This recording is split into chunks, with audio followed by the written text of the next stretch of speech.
Thanks a lot. And it is a more serious note. So I just wanted to perhaps make more of a statement and an explanation, give more of an explanation than what amounts to be a traditional press interaction. Most Americans don't know what happens when we lose one of our soldiers, sailors, airmen, Marines, or Coast Guardsmen in combat. So let me tell you what happens. Their buddies wrap them up in whatever passes as a shroud, puts them on a helicopter as a routine, and sends them home. Their first stop along the way is when they're packed in ice, typically at the airhead, and then they're flown to usually Europe, where they're then packed in ice again and flown to Dover Air Force Base, where Dover takes care of the remains, embalms them, meticulously dresses them in their uniform with the medals that they've earned, the emblems of their service, and then puts them on another airplane linked up with a casualty officer escort that takes them home. A very, very good movie to watch if you haven't ever seen it is Taking Chance, where this is done in a movie HBO setting. Chance Phelps was killed under my command right next to me, and it's worth seeing that if you've never seen it. So that's the process. While that's happening, a casualty officer typically goes to the home very early in the morning and waits for the first lights to come on. And then he knocks on the door. Typically the mom and dad will answer, the wife. And if there is a wife, this is happening in 2 different places. If the parents are divorced, 3 different places. And the casualty officer proceeds to break the heart of a family member and stays with that family until, well, for a long, long time, even after the internment. So that's what happens. Who are these young men and women? They are the best 1% this country produces. Most of you, as Americans, don't know them. Many of you don't know anyone who knows any one of them. But they are the very best this country produces. And they volunteer to protect our country when there's nothing in our country anymore that seems to suggest that selfless service to the nation is not only appropriate but required. But that's all right. Who writes letters to the families? Typically the company commander, in my case as a Marine, the company commander, battalion commander, regimental commander, division commander, Secretary of Defense, typically the service chief, Commandant of the Marine Corps, and the President typically writes a letter. Typically the only phone calls the family receives are the most important phone calls they can imagine, and that is from their buddies. In my case, hours after my son was killed, his friends were calling us from Afghanistan, telling us what a great guy he was. Those are the only phone calls that really matter. And yeah, the letters count to a degree, but there's not much that really can take the edge off what a family member is going through. So some presidents have elected to call. All presidents, I believe, have elected to send letters. If you elect to call a family like this, it is about the most difficult thing you could imagine. There's no perfect way to make that phone call. When I took this job and talked to President Trump about how to do it, my first recommendation was he not do it. Because it's not the phone call that parents, family members are looking forward to. It's nice to do, in my opinion, in any event. He asked me about previous presidents, and I said I can tell you that President Obama, who was my commander-in-chief when I was on active duty, did not call my family. That was not a criticism. That was just to simply say, I don't believe President Obama called. That's not a negative thing. I don't believe President Bush called in all cases. I don't believe any president, particularly when the casualty rates are very, very high, that presidents call. But I believe they all write. So when I gave that explanation to our president 3 days ago,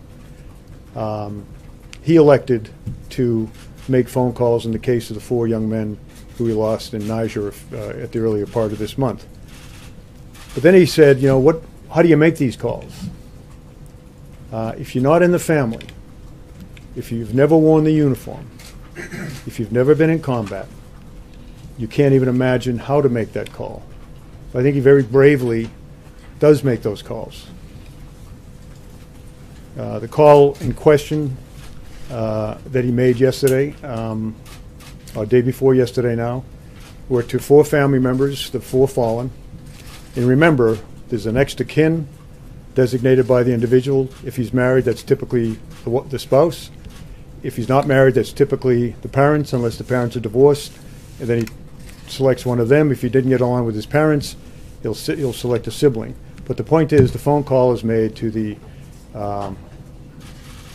next of kin only if the next of kin agrees to take the phone call. Sometimes they don't. So a pre-call is made. The President of the United States or the Commandant of the Marine Corps or someone would like to call. Will you accept the call? And typically they all accept the call. So he called 4 people the other day and expressed his condolences in the best way that he could. And he said to me, "What do I say?"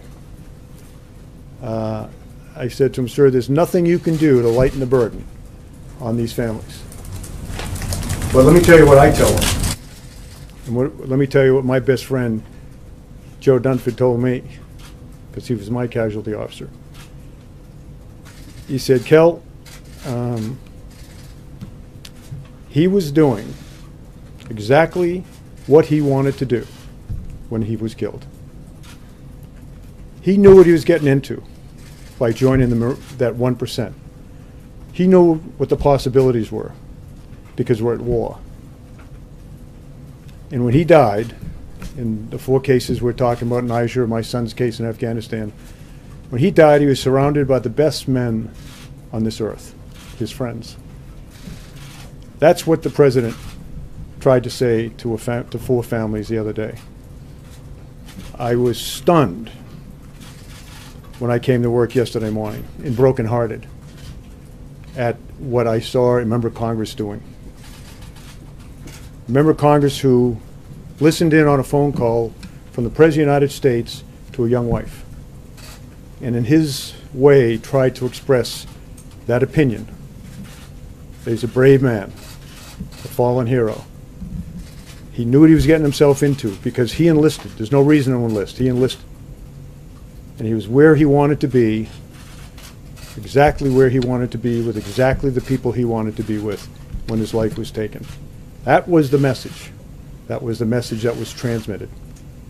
It stuns me that a member of Congress would have listened in on that conversation. Absolutely stuns me.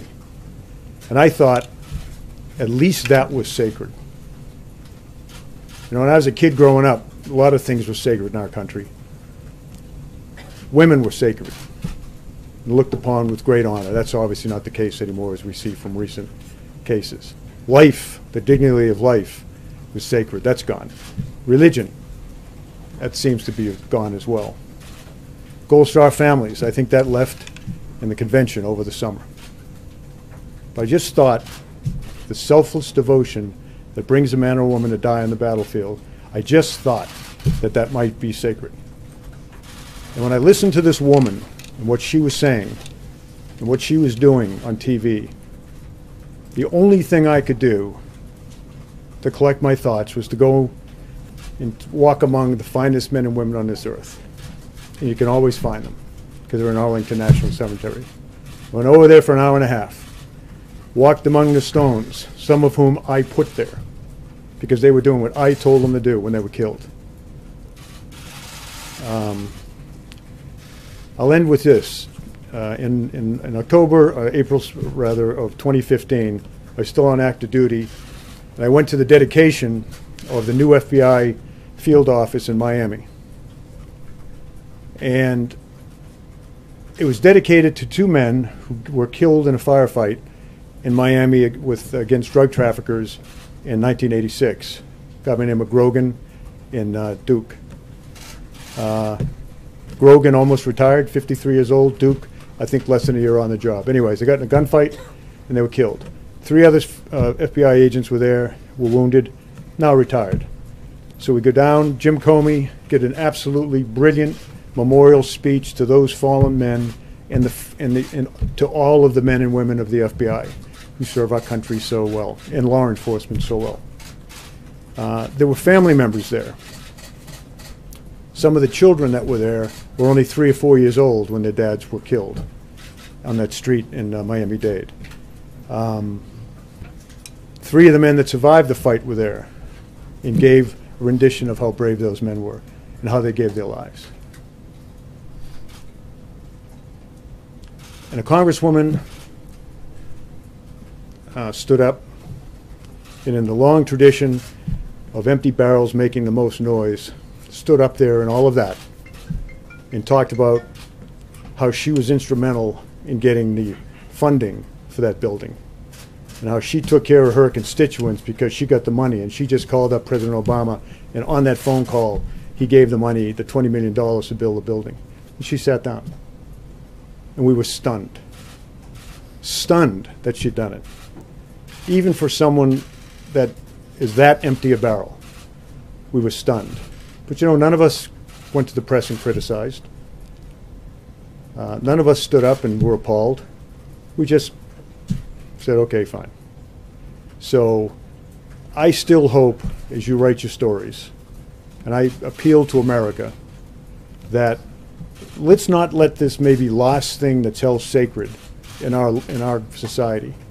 A young man, young woman going out and giving his or her life for our country. Let's try to somehow keep that sacred. But it eroded a great deal yesterday by the selfish behavior of a member of Congress. So I'm willing to take a question or two on this topic. But let me ask you this. Is anyone here a Gold Star parent or sibling? Does anyone here know a Gold Star parent or sibling? Okay.